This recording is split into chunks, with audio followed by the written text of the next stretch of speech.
In today's video, I'm going to teach you how to change the language in Adobe Photoshop 2024 into English. This is a quick and easy tutorial that ensures you can navigate Photoshop in the language you prefer, making your design experience smoother and more accessible.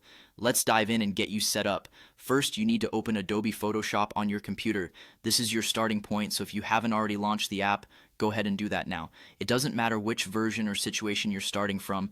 This method will universally help you in switching the language to English. Once you have Photoshop open and ready on your screen, direct your attention to the top menu bar. You're going to click on Type.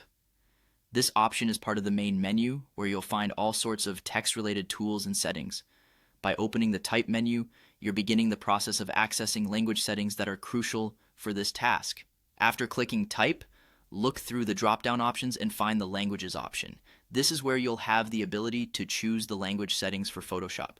Keep in mind, the interface might look a bit different if it's currently in another language, but focusing on the position of the options is a handy tip to ease navigation.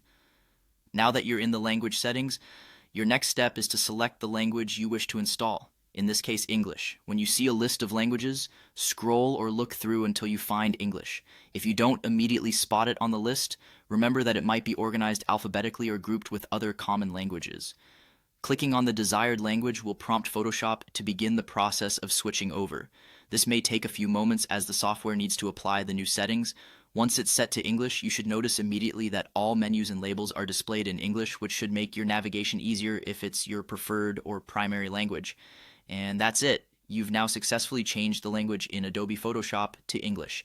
Remember, if you encounter any issues or don't see the language options, make sure your Photoshop is updated to the latest version, as some features or language packs may require the latest updates to function correctly. Thank you for watching this quick tutorial. I hope this guide simplifies your experience with Adobe Photoshop 2024. If you found this video helpful, please like and subscribe for more tutorials like this one, and let us know in the comments if there are other Photoshop features you'd like us to cover. Happy designing!